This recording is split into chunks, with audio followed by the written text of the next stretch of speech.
to develop your vitamin D, but you don't need the sun between 11 and 3 o'clock in the afternoon, because that's where you're exposed to a lot of UVB rays that can cause a lot of changes in cancer. So, and then some people could be exposed to radiation from the radon gas, which is in the environment. Unfortunately, it's everywhere, but people who live in houses which are in the basement are exposed to more radon gas. And mining is the biggest area where people are exposed to radon gas. But sometimes the x-rays that we do for examinations and the treatment that you receive, especially treatment that you receive on the chest, can expose you to enough radiation that you may actually develop cancers around the area, like breast cancer, as a result of excessive radiation, even if you received it as treatment. And then there are environmental causes. You are not in step with me. I've got another slide. Yes. And then the environmental causes are mainly occupational, many of them. And simple things like pesticides, fertilizers, and they have also linked power lines, though it's controversial, as a cause of childhood cancers.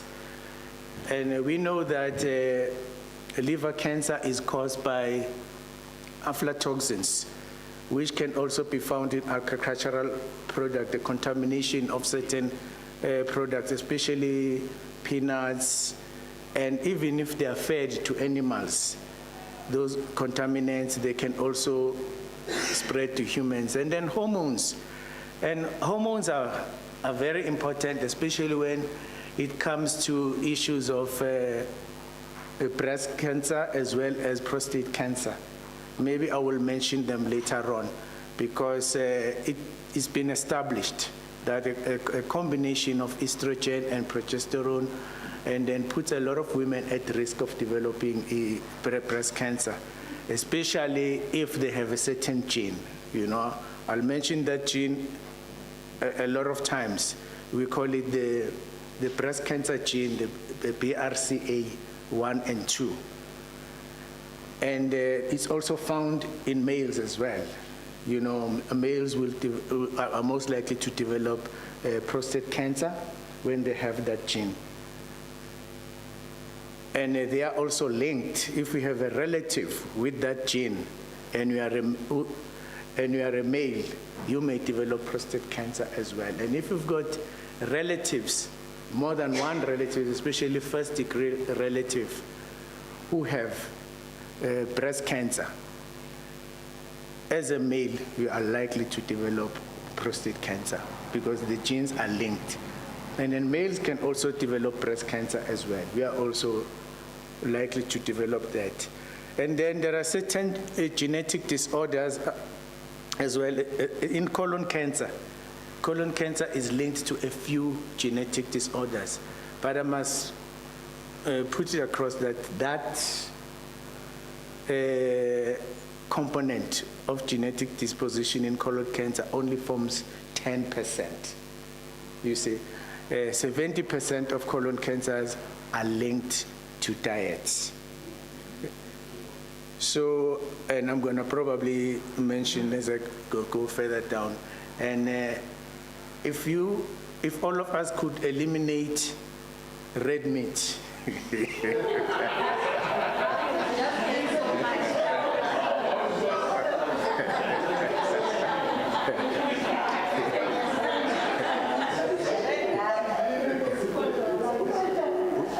we could probably halve the problem, you see, of colon cancer.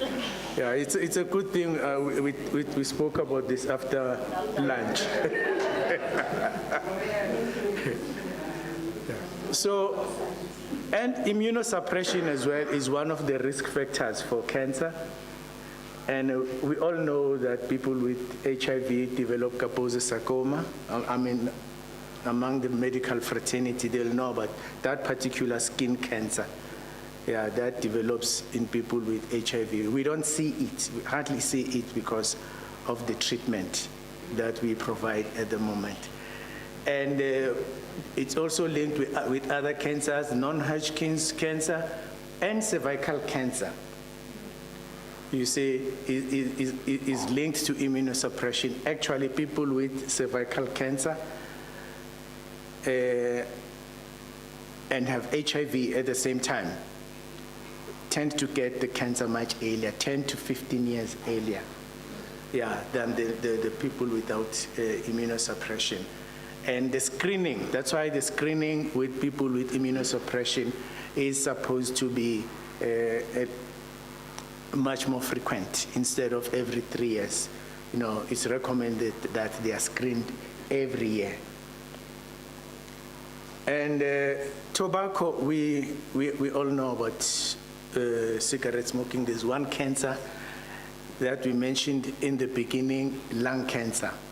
You see, the vast majority of lung cancer are caused by cigarette smoking. And we have to mention all the cancers. We can't say in our community here, we are unlikely, because there's also what we call passive smoking, that you can get from someone in the family who smokes. And alcohol also is responsible for a lot of cancers, and including the cancers of the oral cavity. You see, the pharynx, the larynx, the esophagus, the liver being number one, you see, among the cancers caused by alcohol. And it contributes to breast cancer as well, unfortunately. And there are specific carcinogens which you will find with occupational exposure. I've already mentioned those that affect the liver, but there are certain people who work in certain industries, like industries that make chromium. Then chromium is used as an alloy in making steel. So, but in a certain form, especially in the hexavalent form, you see, it can be carcinogenic, and then can cause cancers of the lung, nose, sinus. And cadmium also causes it's used in batteries, it's very important, and other chemicals as well. It will cause cancers of the lung, prostate, kidney, and pancreas.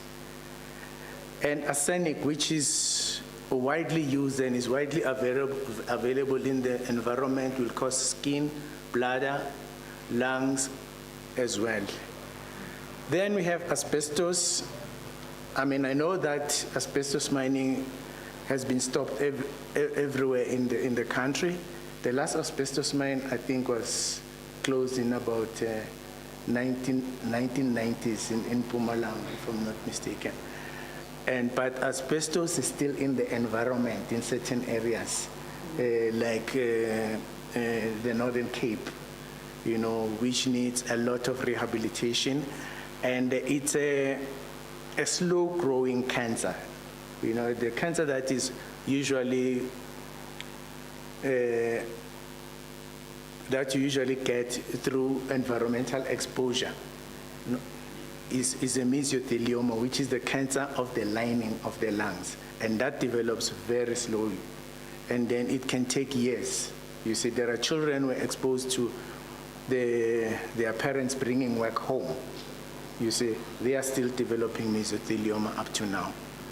And then I mentioned hereditary. You see, I'm not going to go back onto it. And infections will also cause cancer.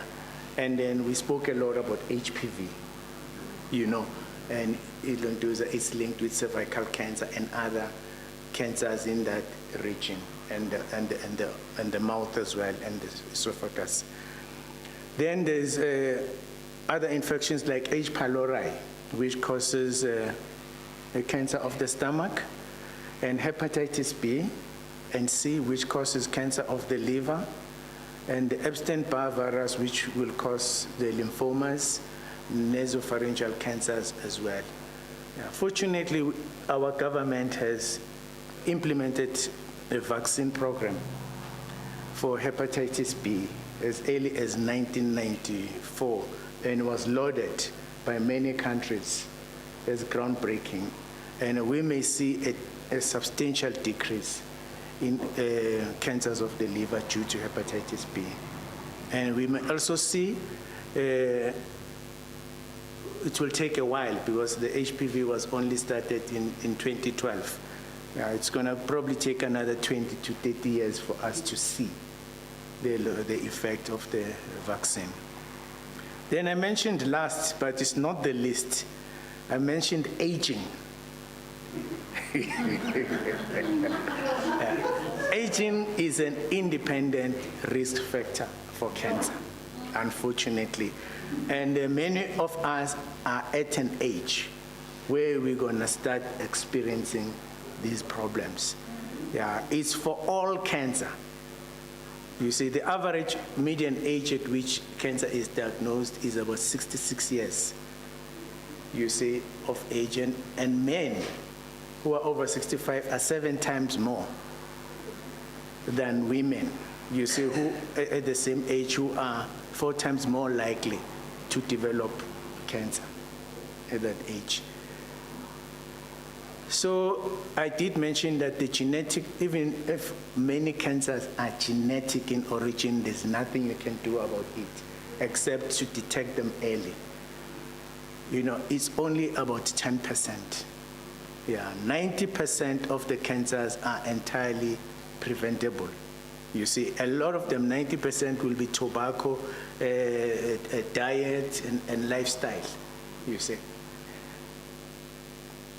And it's a huge burden of disease. I've mentioned that it's 9% of all cause mortality in South Africa. And then the incidence and mortality of cancer is on the rise. With all the treatment we have, the burden of disease is increasing across the board. And cancer affects everyone, whether you are a child, a man, or a woman. And the children are just as affected. And the commonest, the commonest cancer among children being the acute leukemia. We can move to the next slide so that we are in, yes. They are followed by brain tumors. And then among women, now I'm gonna, among women, the commonest cancer is breast cancer. Let's exclude the racial breakdown. Just don't look at it. The first line is just breast cancer, followed by cervical cancer. But women are not dying of breast cancer. They are dying of cervical cancer. It is the commonest cancer that causes mortality among women. And among men, obviously, the most diagnosed cancer is prostate cancer. But the cancer that is killing men right now is lung cancer.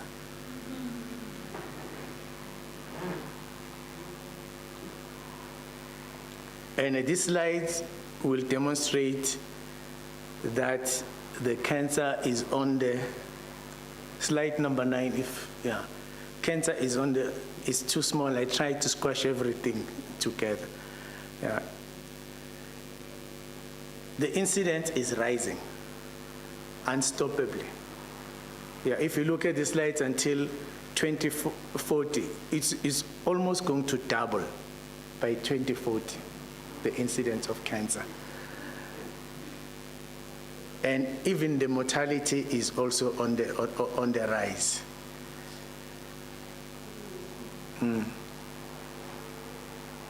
And then among the top 10 cancers, you can see that it's still breast. You see, followed by prostate, cervix, and then, but among the causes of death, it's still lung, followed by cervix and breast. And then when we talk about prevention, we look at the different levels. You know, we in the healthcare setting, we classify the levels as primary, secondary, and tertiary. And primary means you must prevent the cancer from occurring. Yes. And then, which means promote a healthy lifestyle. Diet, exercise, healthy weight, modify your behaviors. Stop smoking, We often say alcohol reduction. We never say stop alcohol. Yeah, but if you can stop alcohol, it's even better.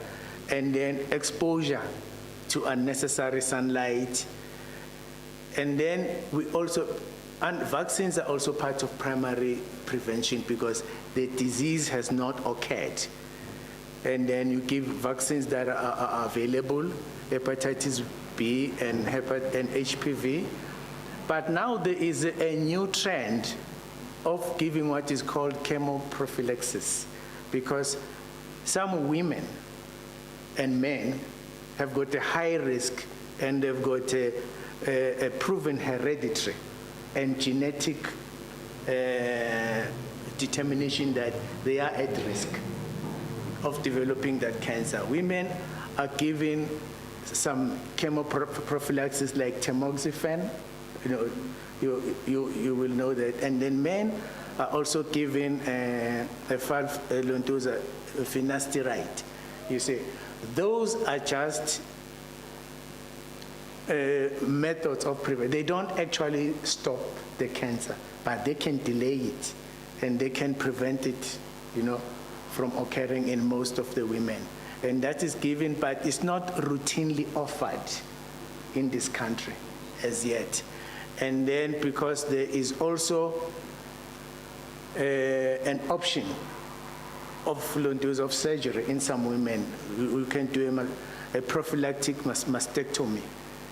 And then so a good example is that Hollywood actor, Angelina Jolie, whose family had a positive genetic history, that breast cancer gene, you see, for both breast and ovarian cancer. And she had that gene as well. And she decided to remove everything, all the breast and all the ovaries, as a prophylactic. And that is good treatment. It's not offered routine in this country. She was criticized a lot, but it's actually quite good preventive treatment. And then we also have secondary prevention. That is mainly screening.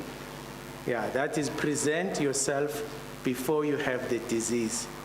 For the healthcare providers to detect that disease at the earliest possible stage. And that is done before you've developed any symptoms.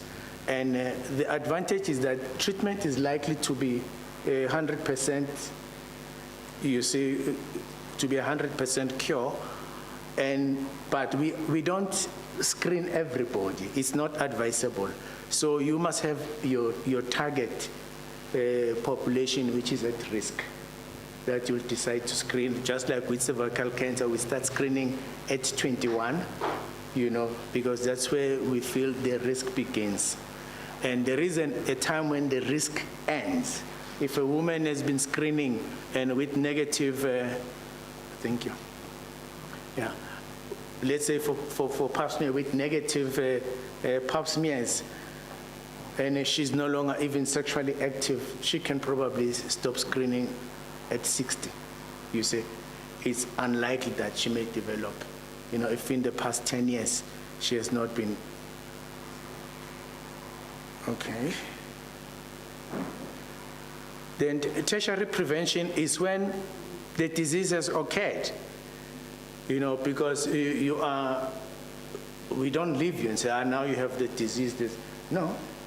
Treatment, prevents the disease from being worse. It offers early rehabilitation. If the disease spreads beyond that, we have palliation that we can give you so that you can continue and live your years, for as long as possible with minimal pain. So that's about it. So I'm not sure whether there are any questions that, I'm breezing through this because as you can see, there are a number of specific cancers, yeah.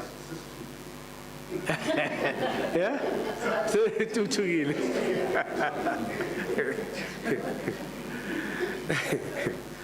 Yeah. So I'm going to just look at the prostate. Yeah. And then, like I said, this is the commonest cancer in men. And the prostate, sits at the base of the bladder, just at the bladder outlet, and then in front of the rectum, and behind the pubic bone. That's why it's accessible for us for examination through the rectum. It's a very tiny gland, and then it's about bean-sized. I'm not going to bother you with the exact anatomies. And it's very important in its function. It's an important reproductive organ.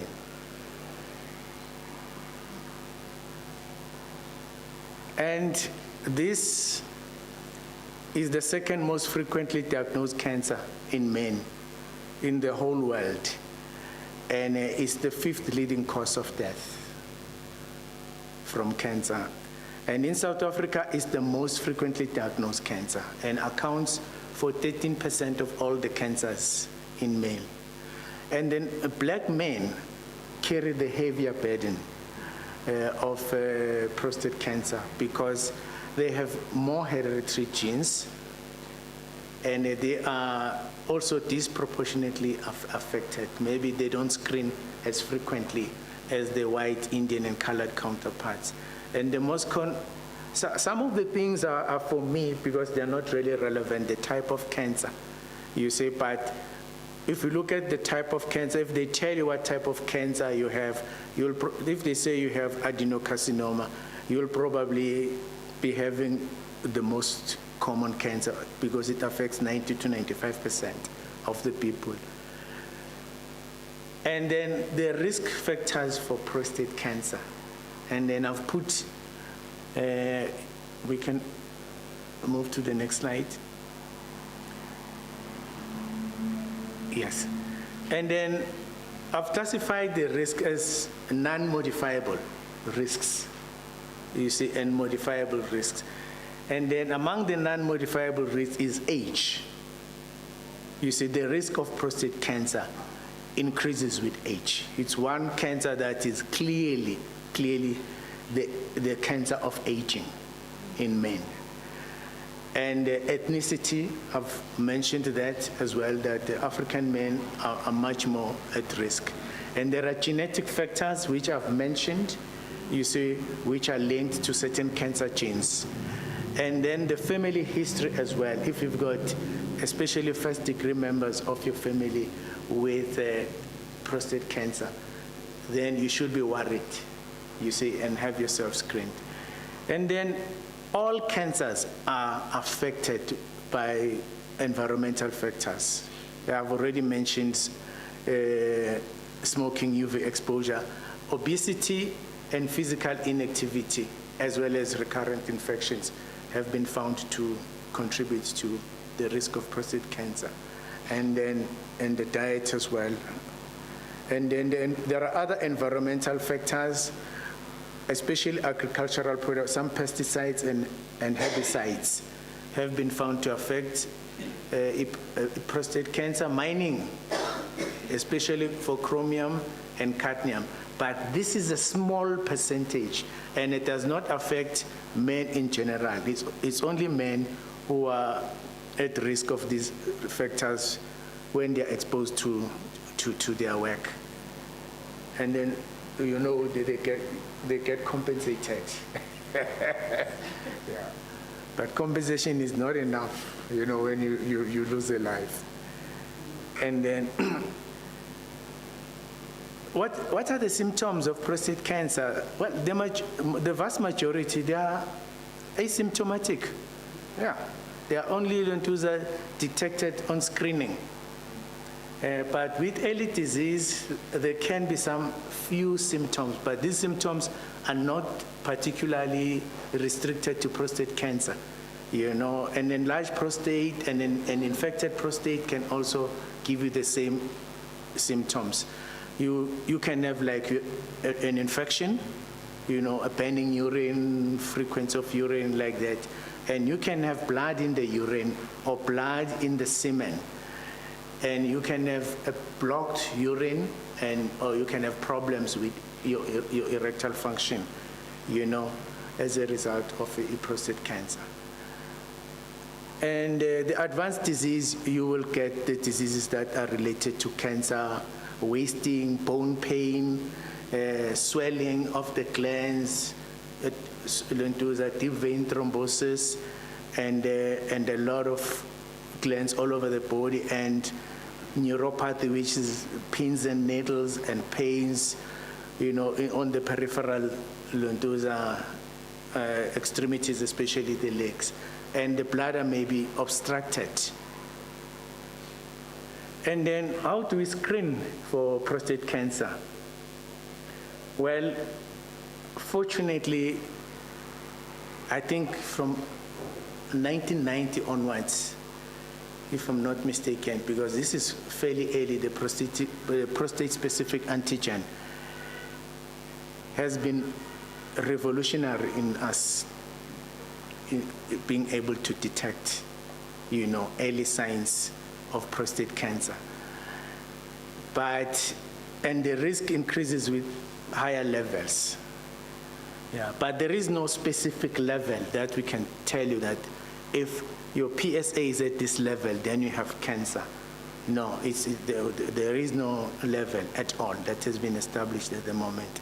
But we do know that as the value increases, your risk increases.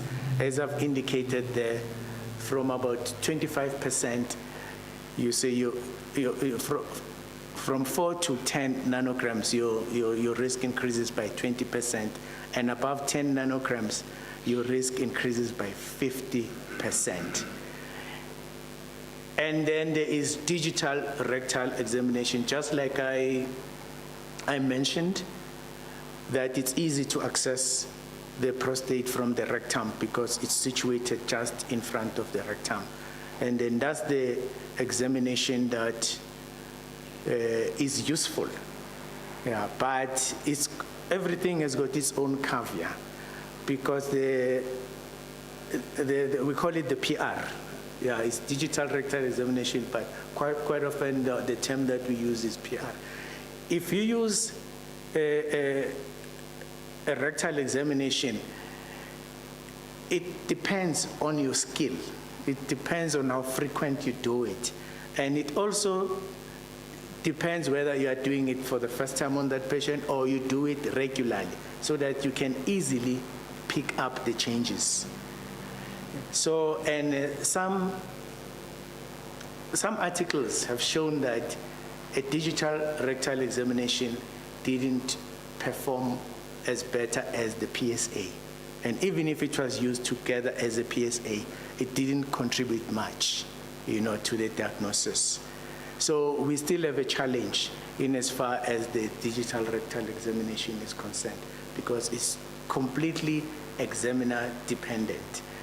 And then with both the PSA and the digital rectal examination, there is always a risk of overdiagnosis, you see, and over-treatment. So, but then when I go to treatment, I will tell you what are the approaches. And these are not also recommended for population-wide screening. You see, you will screen your patients as individuals. It's not recommended that, no, we should have a campaign and screen all men.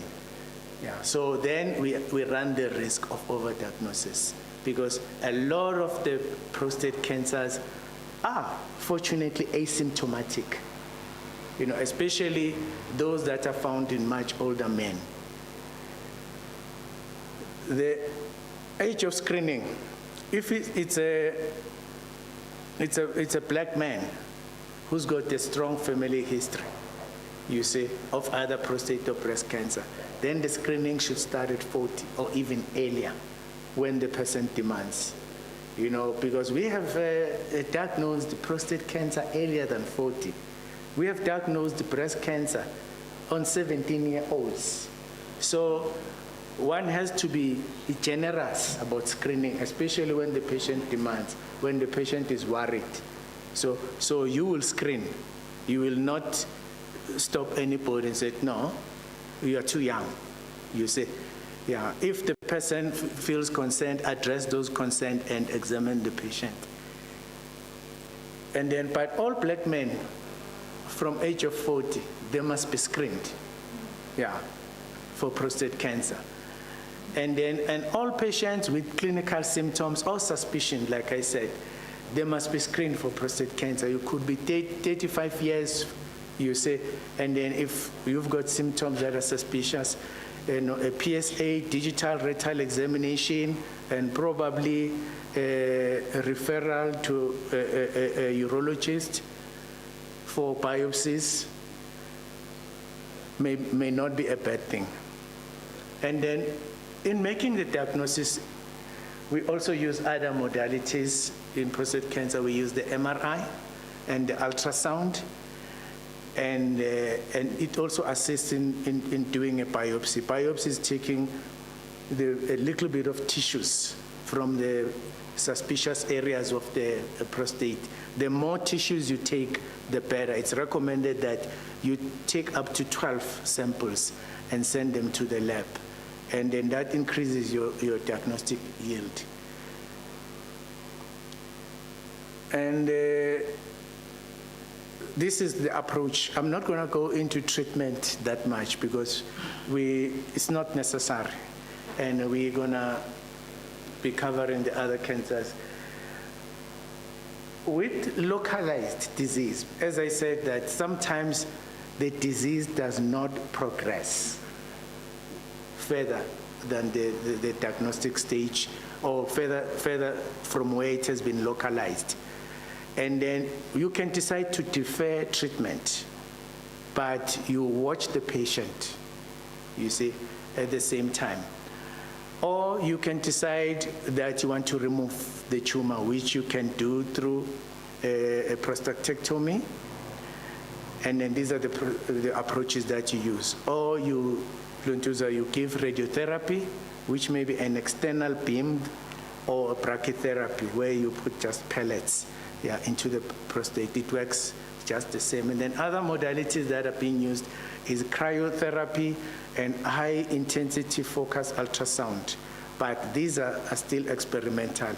And there's also androgen deprivation therapy that you can give. And so that's about it about the prostate cancer. I don't know whether are there any questions, or we'll defer them for later. Okay, now quickly with breast cancer. Okay. Yes. Why, I mean, 7 times more from cancer? I think it's okay. Why are men likely to have a cancer than a woman? Because earlier on I heard you saying something like men are 7 times likely to be diagnosed with the cancer after the age of 65. After the age of 65. Yeah. There'll be more men. Yeah. Is there anything in us as men that exposes us to? Yes. A lot of things, lifestyle and our health-seeking behavior as well. You see, the first with if you look at the cancer that kills most men, you see, is lung cancer, which is due to tobacco smoking.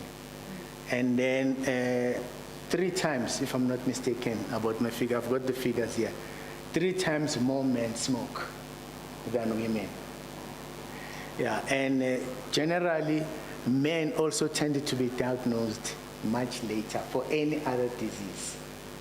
And then there's a possibility that, you see, our health-seeking behavior holds us behind, you see, and we are diagnosed with advanced cancer, you see, yeah, most of the time.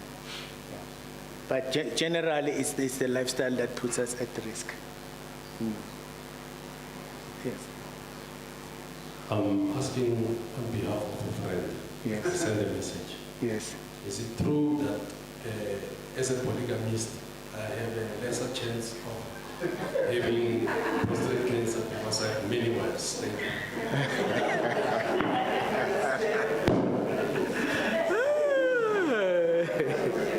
Okay, yeah, I'll come to it. Yeah. Doctor, Yeah. I saw something on one of the slides Yeah. talking about coffee. Coffee. Yes. Coffee. When we mention these things, we mention excessive. Yeah, excessive. Yeah, excessive intake of coffee is associated with some cancers, unfortunately. Yeah. How many cups a day? Yeah. No. Generally, 2 cups of coffee per day is not going to do any harm to you. Yeah.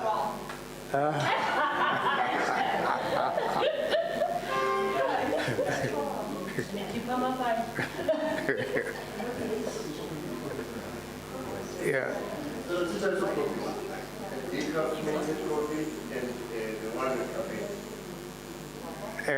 No. No.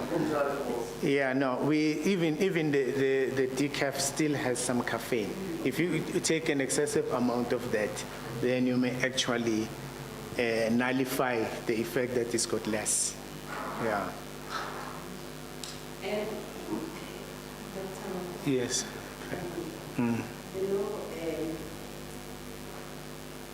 PSA, Yes. the levels of, you mentioned something in your talk that Yeah. it is not conclusive Yes. that if you've got elevated levels of PSA, could be indicative of prostate cancer. Yes, it's true. I've seen it Yes. with Yes. someone that in actual fact, 2 people that I've helped. For some reason, I'm this healthcare professional that people would come. You understand? Even if this was a man. Very important. I think there should be a drive. Men are suffering and they are not aware which he started first by having high blood pressure. I think you on your talk you're going to come to preventative measures, isn't it? Yeah, but I'm not talking you're not about there.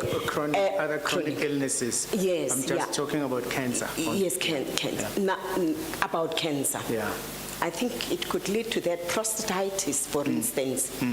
It goes with age, isn't it? Yeah. It goes with age. From the age of 40, Yeah. 40 years, Yeah. people should actually be going for Screening, yeah. screening, Yeah. say prostate. Yeah. Because you might be having elevated levels of PSA, only to find that it is not cancer, Yeah. but it's prostatitis. And you'd be worried, I've got cancer. Yeah. No, that is not cancer. And then prostate enlarges with age, isn't it, doctor? That's true. Yes, it enlarges with age. And if it enlarges, people become panic, that, I've got cancer. Yes, I've got cancer. Now, and when it enlarges, it brings up other problems. Your blood levels become deranged, like more elevation of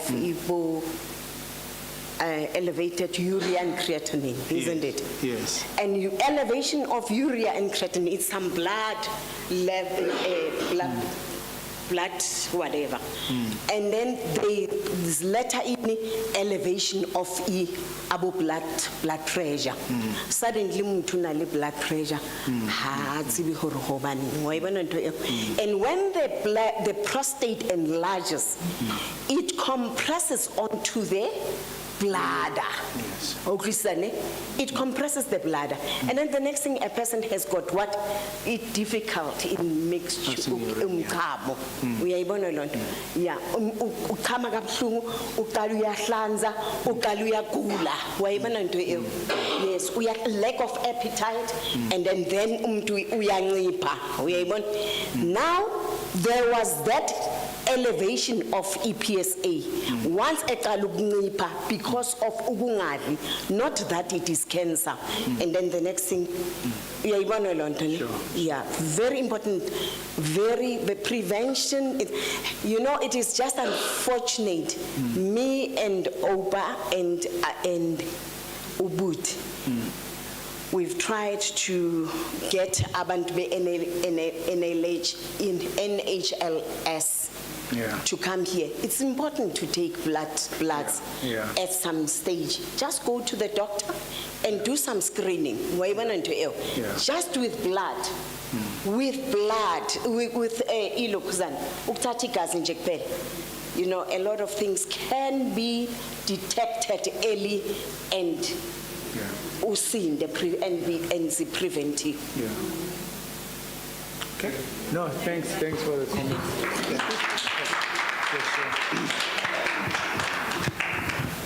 Right, I think the polygamist. So ikhuluma.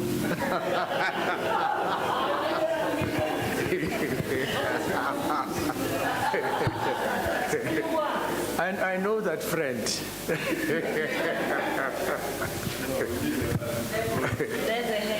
No. The truth is, it doesn't protect you.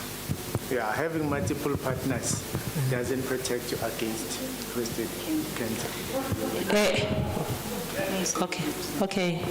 Thank you very much, Doctor. Okay. Yes, I just wanted to check if it is necessary, or is it necessary, yes, to go and do a colonoscopy, and how often does one need to do that, and when, at which age do you really need to do colonoscopy?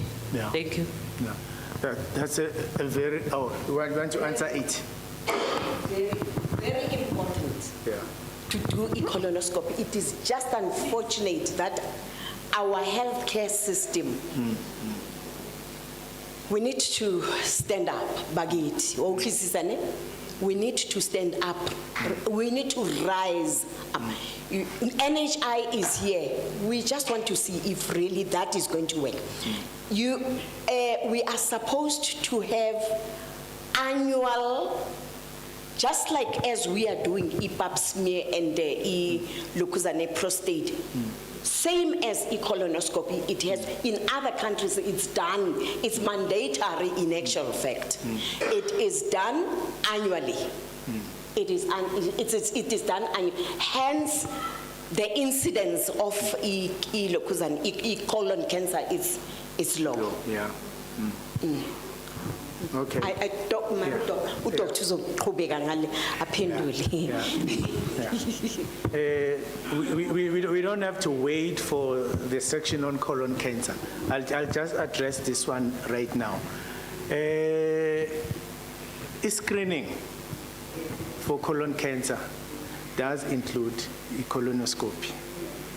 Yeah, but the frequency and the age at which it is screened, differs a little bit, from country to country. And in this country, colonoscopy is recommended from the age of 50. And they don't do it annually, even the private medical aids. You see, they are not that generous to do it annually, but they will pay for fecal occult blood. That's a test that is done. You examine that invisible blood, which is found in the stool. Occult means invisible. It's only seen on microscope, and it's quite sensitive in picking up problems. If you find that you've got fecal occult blood, then you can follow it with a colonoscopy and a biopsy, of suspicious areas. Yeah, but generally, it's recommended that if you have a negative colonoscopy, you can do it once in 10 years. Yeah, but you must continue to do the fecal occult blood yearly. Yeah, because the test is inexpensive.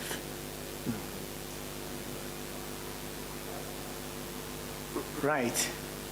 I think so. Can I move to breast cancer?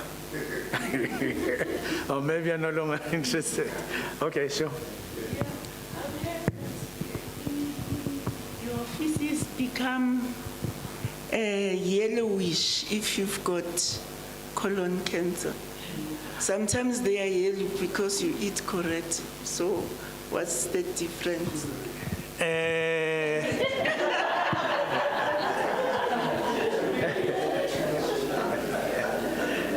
Okay, you want to give it to her? Or you want me to answer this?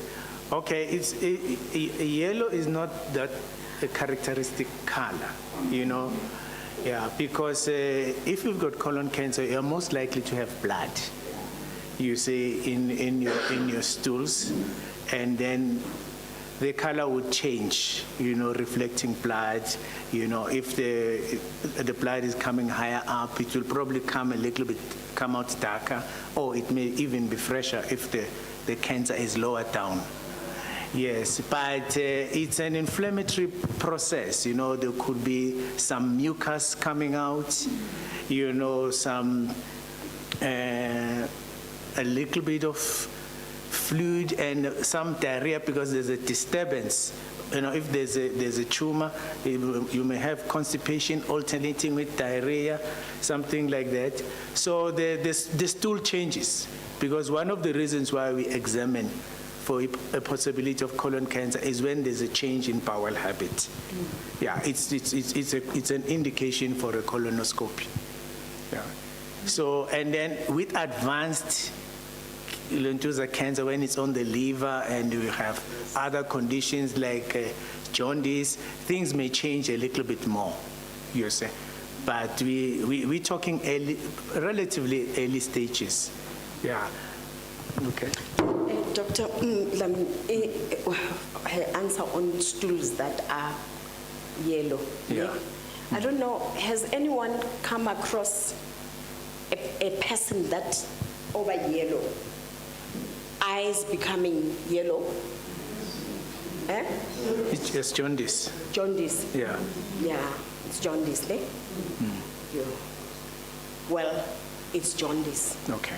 But it may not be just jaundice. Yes. In an adult. Yeah. I get it. Yes. Yes, that could be associated with liver cancer. Yeah. He's just mentioned to Dr. Mkulu, liver cancer or gallbladder, Yeah. cancer or gallbladder disease. I get it. Yeah. And or pancreas. Yeah. Pancreatic cancer. I get it. It is common, Bagiti. It is common. I think this is one of the cancers that you've mentioned that they are associated to diet. Yeah. Yeah. Yes, ukudla esukudlayo, and then the amantshontsho ne ayakhuliswa ngoku-injectwa akeri ne. Yeah. Chickens. Yeah, chickens. Isixhosa mantshontsho dawana. Yeah, and then aya injectiwa ukudla esukudlayo, and then pesticides. Yeah. And then those are, you know what? That's a very difficult cancer to to treat the girl. Yeah. Yeah, I've got them. I have 4 of them. Yeah, the now. pancreatic cancer. Yes, pancreatic cancer. Yes, it's got a high mortality. Very high mortality, because by the time it is very difficult to diagnose, because by the time it is diagnosed, yeah, so late.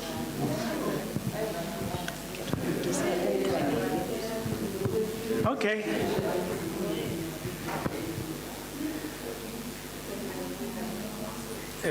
With breast cancer, I've already mentioned some of the things that is frequent, and most women will have a lifetime risk of 1 in 27 in contracting, in developing breast cancer, and it's only second to cervical cancer in mortality among women. It's asymptomatic most of the time. And then there's no pain, there's no discomfort, and usually, not always, usually a lump is discovered. And then often breast cancer is only discovered on routine mammogram. Yeah, even before it is felt by the patient or even the healthcare provider. And then the risk factors are age again and gender. Obviously, women are more likely, even if men have breast cancer, but it's almost insignificant. You know, it's only 1% of men who will develop breast cancer. And then, so it's rare under 40 years, but that's controversial these days because we're picking up a lot of cancers under the age of 40. Yeah, but the incidence rises after the age of 50. You know, from 44 below the 100,000 under the age of 50 to 354 per 100,000 above the age of 50. And I've mentioned the strong hereditary effect, risk with breast cancer. The family history is very important. And then if there's a member in the family, especially a mother and a sister, then you have 4 times the chance of developing breast cancer. And then if you've got 2 first-degree relatives that have breast cancer, no, that's a typo here. You've got 5 times the risk, and the risk is greater if there's a single first-degree relative who is younger than 50 years. Many of these relatives, that's another typo, will have normal results on genetic testing. There's nothing. You just have relatives that have breast cancer, but their genes don't show the breast cancer gene. Yeah. But if there is a family history with a breast cancer gene, 1 or 2, under the age of 50, then your risk is extremely high, even if it's just ovarian cancer. And then 1 or more relatives with 2 cancers, either breast or ovarian, or 2 independent breast cancers. You see, which means 1 relative having 2 breast cancers being primary, getting one after the other, then your risk is also high. And if the woman has got a male relative with breast cancer, then your risk is extremely high as well. And okay, these are just mutations. I didn't say much on them. And the breast cancer also has got other risk factors. I'm going to call them reproductive factors because it has been found that women who have their first child in their later years, you say, are most likely, to develop breast cancer. And those who go into menopause much later, they are also likely to develop breast cancer. And those who've been prolonged to elevated levels of sex hormones, and especially, it means having menarche early and having menopause late. Yeah, you've been exposed to estrogen for long in your life. So your risk of breast cancer is high. And then there are also exogenous hormones like contraceptives and human hormone replacement therapy. The risk is increased with the combination pill, the estrogen and progestogen, in hormone replacement therapy. And then estrogen only has been found to have a lower risk in breast cancer compared to the estrogen combined with progesterone. And then I've mentioned the prior breast history, which means if you've been doing breast examinations, mammograms, and biopsies, and you've had an abnormal result somewhere, then your chances of developing breast cancer is also high, even if you've just had a fibroadenoma, as a young girl. Especially if it's complex, your chances are high that you may develop breast cancer. Then again, lifestyle risk factors are important. Obesity, poor diet, smoking, drinking, and lack of physical activity. And then I decided to, in case there is a lump, but maybe I should skip this one. Yeah, because women who are concerned with a lump must just consult their healthcare provider. But the concern of the lump is the size, its shape, you see. And then even if there's no lump, is there any changes in your skin? Is there any dimpling on your skin changes? Are the nipple discharges? Is the nipple changing? Is it being turned inwards? You see? And then is there any blood stain in that discharge? Are there any lumps in your lentosa armpits? And then on the base of your neck above the collarbone? You see, so all those things are important for women to check. And then a woman should just know the anatomy of the breast. You see, this is the anatomy, but this shows the inner part, of the breast. And then these are the changes, skin changes that I've just mentioned. You see, nipple discharge, dimpling, retracted, inverted nipple, lymph nodes, and all that. And then screening remains the most important tool, you see, because almost all the cancers will be discovered on mammogram. You see, we shouldn't be discovering lumps on 50-year-olds. You see, we should be discovering lumps on 20-something-year-olds and younger girls. You see, those are the ones who should be consulting us. But women should be detected before they develop any lump at all. So our tool is the mammogram, which is always combined with an ultrasound. And then we also have the MRI scan as well. And then the combination of the above is much more sensitive than any single method. And then clinical examination, we don't exclude it. It's still important. And then self-examination, though important, is no longer recommended. You see, rather people must be aware of their breasts.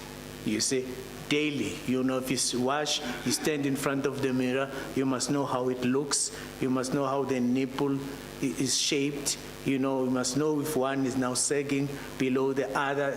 So you must be aware of the breast so that if there are changes, and then you get alerted and then you consult the health services.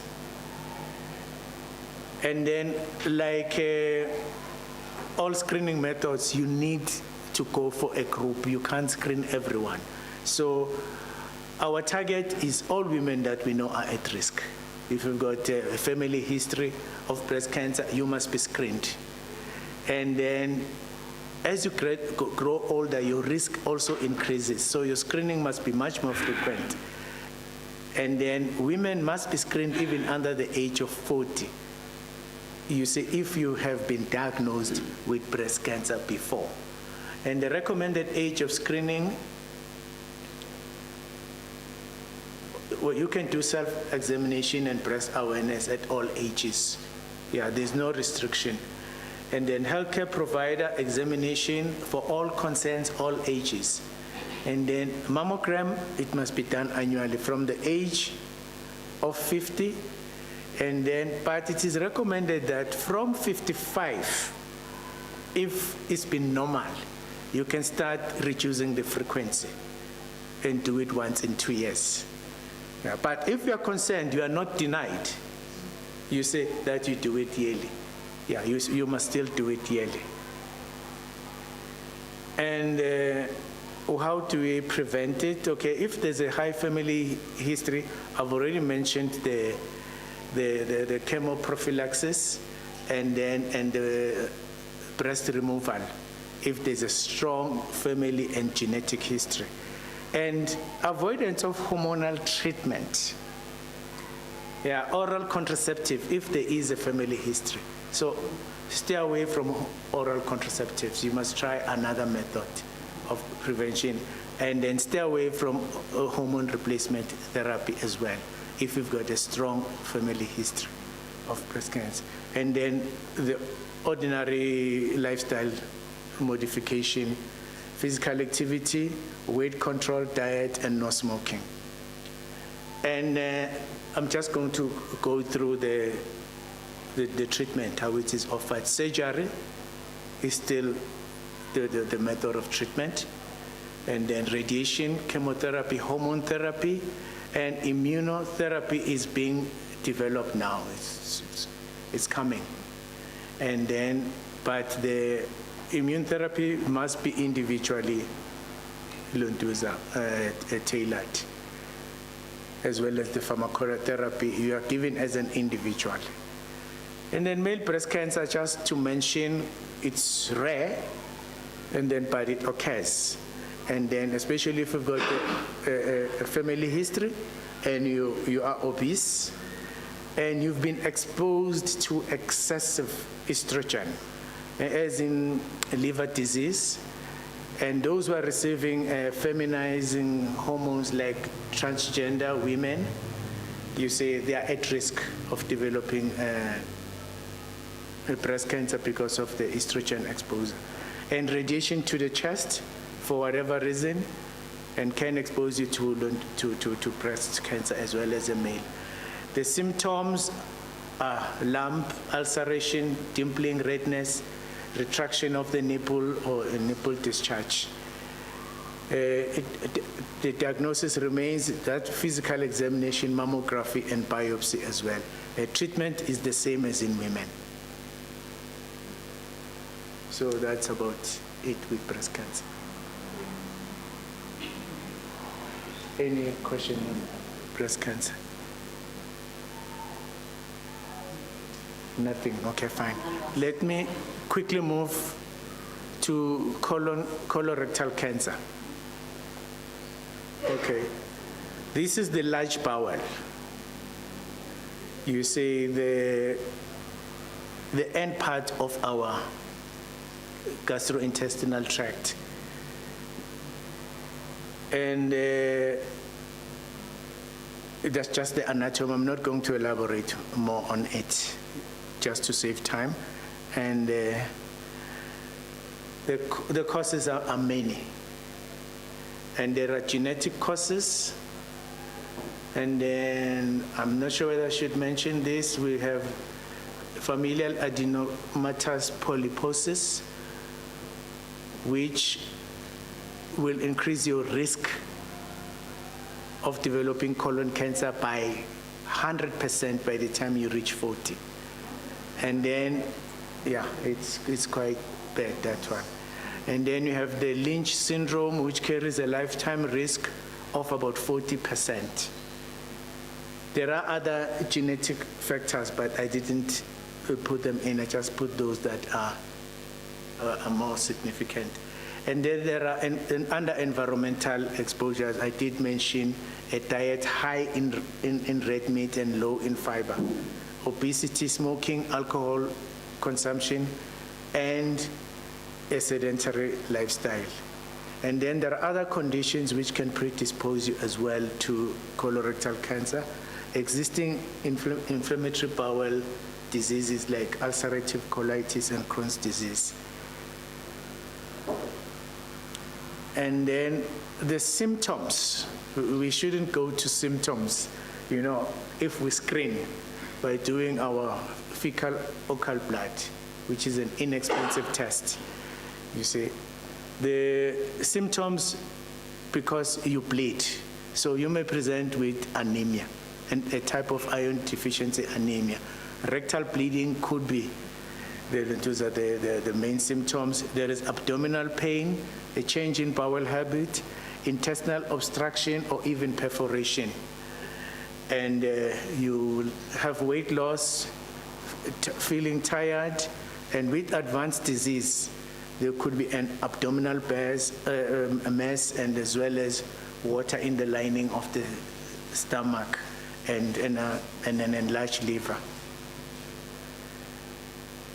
The screening, as I've mentioned, we have the stool-based tests, which you can do them yearly, and they are highly sensitive.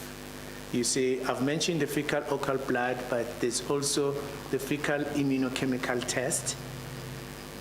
And then the visual test, the visual screening that is done is colonoscopy, which is done every 10 years, and CT colonography, which is done every 5 years. And then obviously the diagnosis can only be established by biopsy. And then further imaging, especially if you are looking for advanced disease, you can also do a chest X-ray, CT scan, MRI scan, and then another types of scan, positive emission tomography, and as well as ultrasound. And then the treatment, surgery is the mainstay of treatment, and then it's said to be a cure for up to stage 3, from stage 1 to 3. And then it can still be used with stage 4 and with limited metastasis to the lung and liver. And there's also accompanying chemotherapy. You see that I have listed here. I don't think the names will be important. And then some people use cryotherapy, radiofrequency ablation, and hepatic arterial infusion of the chemotherapeutic agents. But it's not what is routinely done. And then this is how it is, the colon is resected. You see, you can remove the right colon. You see the left colon or the sigmoid colon, and there should be the transverse colon somewhere. And then you can also remove the whole colon, total colectomy. You see, especially with diseases, with the familial diseases. And okay, I'm going to pass this. It has been covered. You see, unless there is something that is okay. Yeah, I just want to mention the screening in cervical cancer. Yeah. The method that is routinely used is the pap smear, which has been mentioned, but the most sensitive now that is currently available is the human papilloma virus DNA. Yes, so we now do that, you see, and it's much more specific, and it helps in the diagnosis, because if you find the carcinogenic papilloma, you see, then it will also determine your method, you see, of treatment. Because if you find the non-carcinogenic Lunduza papilloma viruses, then you may decide to wait, and because they sometimes clear all by themselves and they're unlikely to cause cancer. So this has become a much more sensitive method of screening. Yeah, it doesn't supplant the pap smear. The pap smear is still done. And then there's also what we call the visual inspection. The VIA is the visual inspection with acetic acid. Both the World Health Organization and our Department of Health have incorporated that, especially in rural settings, in areas with limited resources, because it can be done by the examiner at the rooms. You simply use acetic acid, you say on the cervix during examination. You put a speculum, expose the cervix, and smear the acetic acid, and you can clearly see the demarcated areas of pathology. And then you can immediately refer, you say, for that. Yeah, but unfortunately, we don't do it because the pap smear is still cheap, you see here. And it yields better results. If you can see the sensitivity and